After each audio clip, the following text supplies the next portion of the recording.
Good afternoon. My name is Oscar Castillo, and today I'm going to present uh, a novel model of gravitational interactions called polynomial affine gravity, and what we could expect from cosmological models in this context. So the outline of this presentation will be the following. I will discuss and remind you why we need to generalize or go beyond general relativity to point why affine gravity could be a nice way to go, and finally show you some results from our research. So as you for sure know, our current model for gravitational interactions is general relativity, developed by Einstein mostly. And this model is very successful. It explains a lot of things, of phenomena that couldn't be described with the Newtonian model. But we know that there are some features that GR cannot explain. And in particular, it fails to produce a quantum version that fits our current quantization methods. Let me show you, for example, how I understand the necessity of going beyond GR. This game I like to call to see or not to see. And in this box, there is a picture blur, with opacity 5%. So it mimics what we can see from the universe, taking out dark matter and dark energy. So it's supposed that from this box, we should extrapolate to 100% of the universe contents. So we actually do not know what dark energy and dark matter are made of. And that's a huge problem we should tackle. There are many kinds of generalizations of gravitational theories that we can analyze.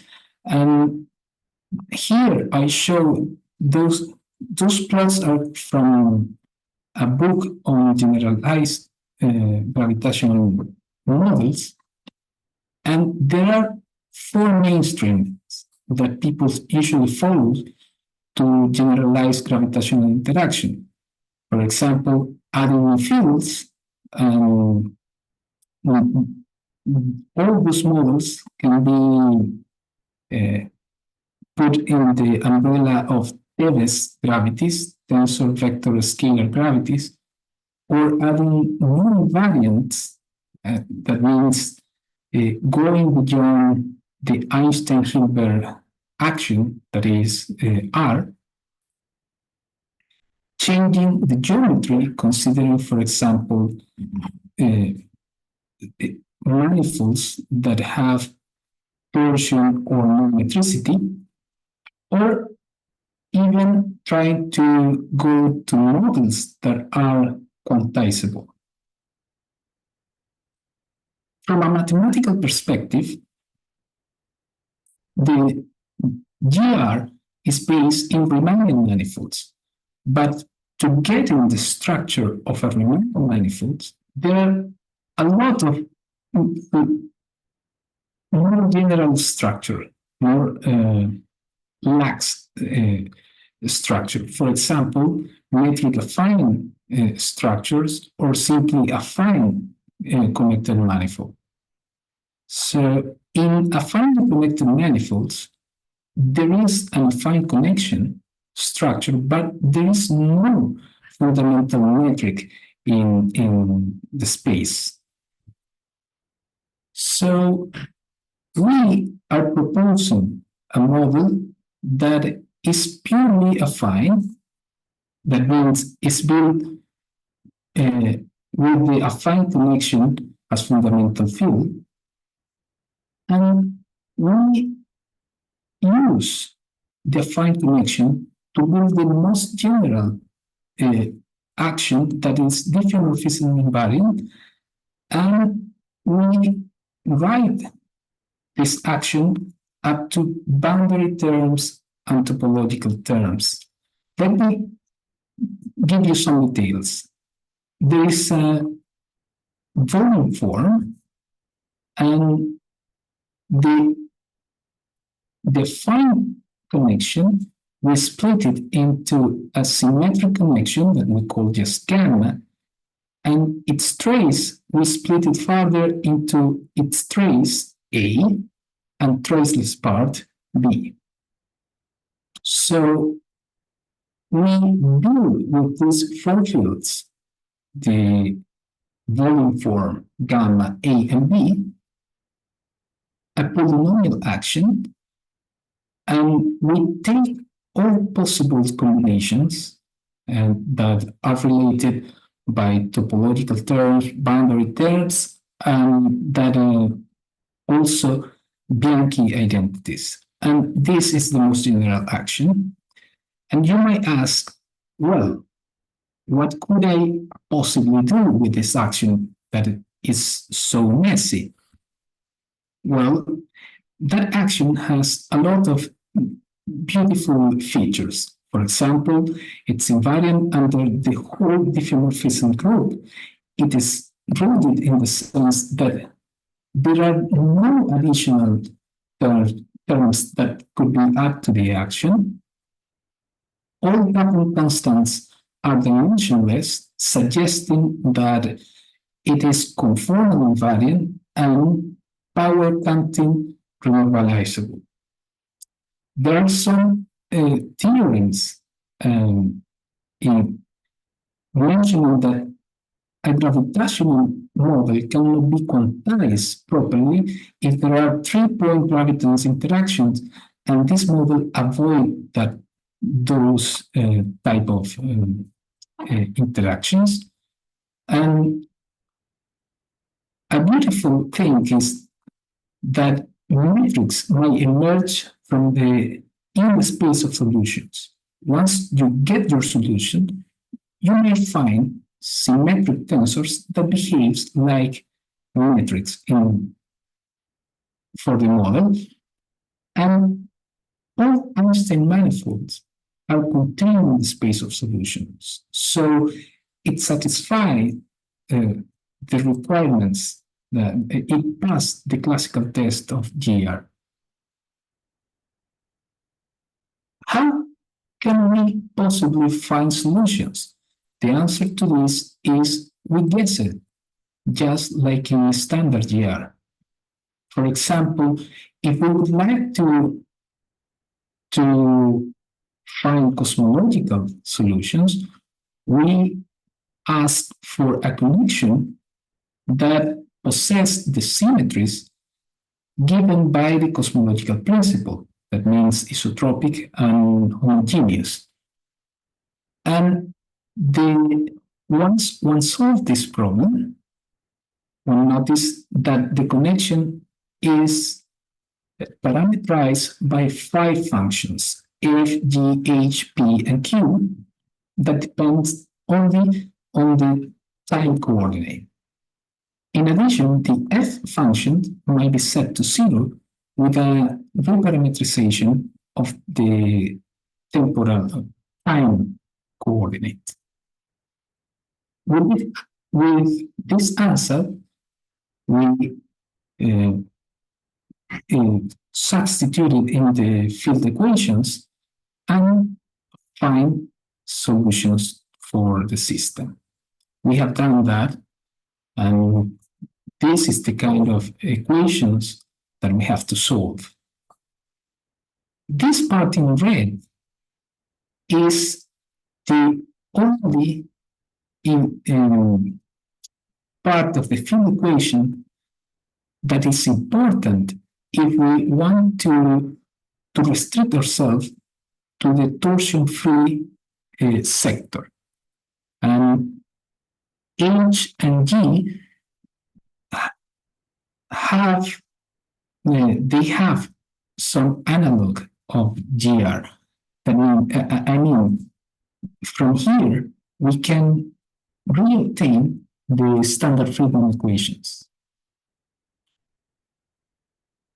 Let me point you to some interesting features about the emergent metrics.